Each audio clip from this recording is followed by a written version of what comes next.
Retour sur Équipe Auto pour l'ultime rendez-vous de la journée et je vous emmène devant la caméra. Une fois n'est pas coutume, nous ferons de la radio à la télé. Alors nous nous trouvons ici sur le plateau télé du salon en compagnie de Mario Fiems, directeur de ce salon, et d'Emmanuel Taillarda, journaliste, présentateur de ce plateau télé. Messieurs, bonjour. Bonjour. Bonjour. Alors ce plateau télé, ce sera d'ailleurs le rendez-vous de chaque fin de journée sur Autoroute Info. On fera la dernière interview depuis ce plateau télé jusqu'à vendredi à 17h45. Ce plateau télé, c'est une nouveauté pour Équipe Auto, Mario Fiems. Oui, c'est une des innovations que nous avons souhaité mettre en place. C'était un souhait du président de la Fédération des industries des composants automobiles, donc la FIEV, qui souhaitait une formule beaucoup plus dynamique que les espaces conférences que nous avions dans le passé. Donc plus de direct, plus d'interactivité avec nos invités. Voilà. Donc une belle innovation et un très très beau succès sur cette première journée du mardi. C'est un lieu de rencontre et d'expression pour tout le monde, pour les exposants, pour des visiteurs également. Alors, les visiteurs sont témoins de ce qui se passe. C'est un peu les coulisses et ils ont la possibilité de tout voir en direct. Ce sont 200 personnes qui vont défiler tout au long de la semaine pendant les 5 jours que dure le salon. Donc 200 invités, personnalités de l'industrie, politiques, institutionnelles, associations. Des gens qui peuvent apporter des choses intéressantes, un éclairage intéressant, en tout cas sur la filière après-vente. C'était important de faire résonner l'image de ce salon au sein d'Équipe Auto, mais aussi ensuite en dehors, sur les réseaux sociaux, notamment grâce à la vidéo, à l'image. C'est une clé. Aujourd'hui, je ne vais pas inventer quoi que ce soit. La vidéo, YouTube par exemple, c'est un phénomène de société extraordinaire. En plus, l'intérêt des internautes, comme de n'importe quelle personne, est d'abord centré sur l'image. L'image parlante, l'image originale, l'image qui va nous interloquer, nous surprendre. Donc l'image est essentielle, oui. Et sur un salon, c'est bien de l'image dont il est question. C'est pour ça que vous avez décidé de ce plateau télé, c'est la première fois. Oui, tout à fait. C'est la première fois. On a eu des expériences dans le passé, mais là, on a vraiment sophistiqué le procédé. On a un animateur hors pair. C'est un partenariat qu'on organise avec l'Argus. Emmanuel Taillarda est un journaliste confirmé, expert du secteur, donc qui sait animer, donner du peps, amener une touche personnelle toujours intéressante. Donc, on en avait fait un lieu d'expression. Expression des tendances, expression des humeurs aussi. Voilà. Donc et tout ça en images. Alors Emmanuel Taillarda, justement, je me tourne vers vous. Quel va être le programme de ce salon durant ces 5 jours jusqu'au 17 octobre ? C'est simple, c'est 8 heures par jour sur un plateau télé, donc il fait chaud. Vous avez pris un abonnement du coup ? On a pris un abonnement, une carte orange prolongée sur 5 zones, effectivement. Bon, l'objectif du plateau télé, c'est de donner à vivre aux exposants, aux visiteurs. Les exposants, souvent, ils sont sur leur stand, ils font du business sur leur stand, et on leur donne souvent assez peu, finalement, dans un salon, d'occasion de s'exprimer, de rayonner, de faire rayonner leurs produits. Sur Équipe Auto, il y a une première particularité, c'est qu'on a les grands prix internationaux de l'innovation automobile.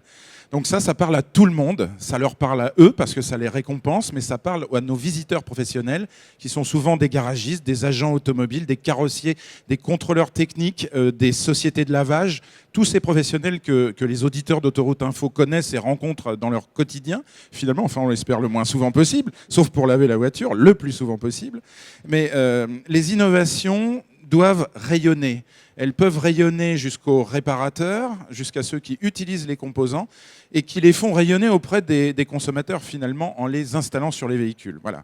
Alors le plateau télé, c'est donner à voir ces innovations, donner à comprendre, faire de la pédagogie. On pourrait presque ouvrir le salon au grand public d'ailleurs parce que tout l'objectif c'est de faire cette pédagogie, expliquer que l'innovation technologique, elle est très très forte, mais elle débouche sur des solutions simples d'emploi. On peut prendre par exemple la connectivité des véhicules. Un véhicule connecté aujourd'hui, ça parle et ça ne parle pas parce que c'est générique. On a tous dans nos voitures un écran tactile, multimédia, notre voiture communique, on envoie des SMS, on en reçoit, on peut téléphoner. Non, ça c'est interdit. Mais demain, l'automobile sera connectée avec tout un écosystème. Par exemple, un réparateur pourra recevoir des informations de panne d'un véhicule et eh bien, envoyer un message à l'automobiliste en lui proposant un rendez-vous. Et tout ça, vous le présentez, on a un point commun Absolument. entre vous et nous, c'est vulgariser l'information pour la rendre accessible au grand public. Ces intervenants, vous le disiez, 200 intervenants durant tout ce salon. Comment ça s'organise concrètement? Les émissions sont différentes, c'est que du plateau? Alors effectivement, c'est essentiellement du plateau, c'est du live, c'est du direct. Pourquoi ? Parce qu'on a besoin d'avoir effectivement, jusqu'au dernier moment finalement, les équipementiers à la pointe de l'innovation qui souhaitent venir sur le plateau sont les bienvenus. Donc les choses sont préparées, mais en même temps, il y a une place qui est laissée à l'envie de chacun de venir. À l'impro ? À l'impro aussi, bien sûr. Vous arrivez à faire venir justement ces exposants sur un plateau télé, ça les impressionne pas trop, l'image, Si. la télé Bien sûr, bien sûr, bien sûr. Ils arrivent à oublier tout ça, tout ce cadre, les caméras? Tout est dans la qualité de l'animation. Vous lancez des fleurs? Pas du tout, pas du tout. Non, bien sûr, c'est compliqué. Bien sûr, il y a des gens qui sont trackers. On a reçu tout à l'heure des sociétés françaises qui sont des ETI, voire des PME, qui ont reçu des grands prix de l'innovation et qui avaient du mal peut-être à commencer à parler. Et puis dès qu'on commence à rentrer dans leur entreprise, expliquer qu'est-ce qui vous a motivé, là, on n'arrête plus les innovateurs. Alors Emmanuel, c'est une filière très attractive, la filière de l'après-vente automobile et des services automobiles, avec beaucoup de focus à faire sur l'emploi. Notamment, on en parlait tous les deux en préparant cette émission, 400 000 salariés, 100 000 entreprises. On est là pour ça finalement. Parce que l'innovation, ça sert à quoi ? Ça sert à des industriels, effectivement, à mettre en marché leur savoir-faire, à créer des valeurs ajoutées pour que ceux qui montent les composants, les pièces de rechange sur les voitures ou les services, qui vendent les services, eh bien, gagnent leur vie. Eux aussi créent de la valeur ajoutée. Donc derrière tout cela, il y a un souci de cette filière, qui est une filière qui a plus d'un siècle et qui est en mutation permanente, finalement, de préserver de l'emploi. Et je dirais même plus, aujourd'hui, cette filière automobile, elle recrute. Savez-vous, par exemple, que le besoin du nombre d'apprentis est d'environ 30 000 d'ici à fin 2017 ? 30 000 apprentis, voilà. Emmanuel Macron disait récemment que l'apprentissage était encore mal vu en France. C'est une maladie française. Eh bien, sachez que la filière automobile recrute. Sachez que les niveaux de salaire ne sont pas du tout mauvais. Au contraire, on a besoin de Bac+3, on a besoin d'ingénieurs, y compris dans les ateliers de distribution de composants automobiles. Donc vous êtes là pour ça, pour donner à aimer cette filière et ses métiers. Mais bien sûr, c'est très important et elle a besoin de 109 en permanence, cette filière. Alors Mario Fiems, c'est vrai, cette filière, économiquement, elle pèse vraiment un poids. Faire passer par l'image ce message, c'est tout aussi important. C'est partie gagnée, justement, pour ces emplois d'ici 3 ans. Oui, faire passer par l'image, c'est aussi donner à voir, à tester, à participer à des démonstrations. Donc, le point important de la formation, le point de la formation est extrêmement important. On a avec le GNFA des ateliers de formation pour les professionnels en exercice, mais avec la Fédération française de la carrosserie, on a un trophée des jeunes carrossiers, donc des carrossiers apprentis, centre de formation d'apprentis de la carrosserie, où on leur a donné à réinterpréter le logo Equipauto dans un esprit de carrossier. Et on a des choses en 3D, des choses en aplat, des choses très très amusantes, très belles, très, très décoiffantes aussi. Que vous allez montrer ici sur le plateau.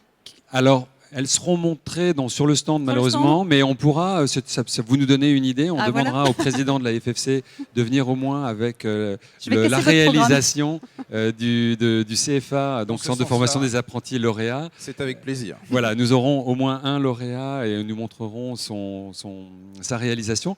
Sinon, par rapport à l'emploi, la formation, l'image pour donner envie, c'est essentiel. La mutation technologique aussi, il faut suivre, il faut être à la page aujourd'hui.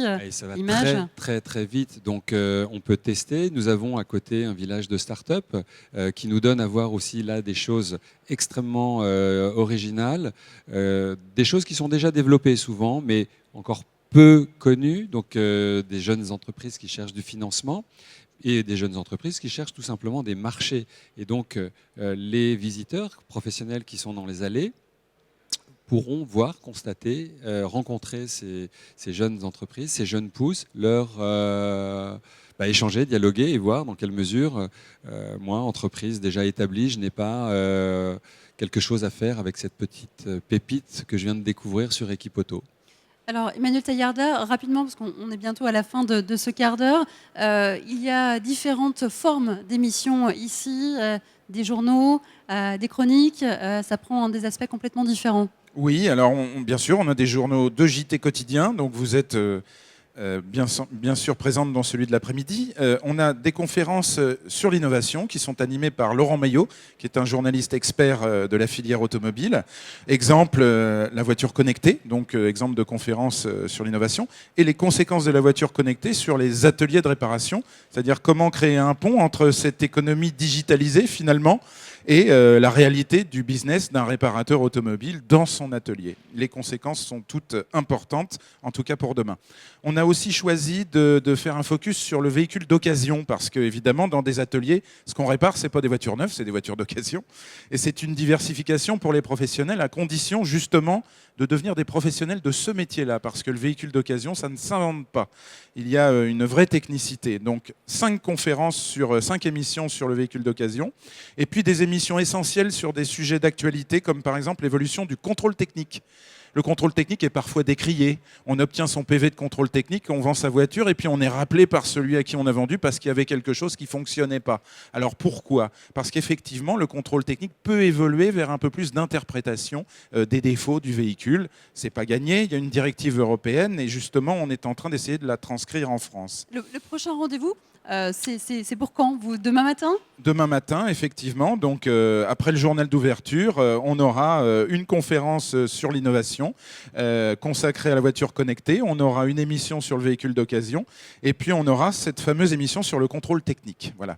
Eh bien voilà, tout un programme. Merci messieurs. Ainsi s'achève cette première journée au cœur d'Équipe Auto depuis le parc des expositions de Paris-Nord-Villepinte.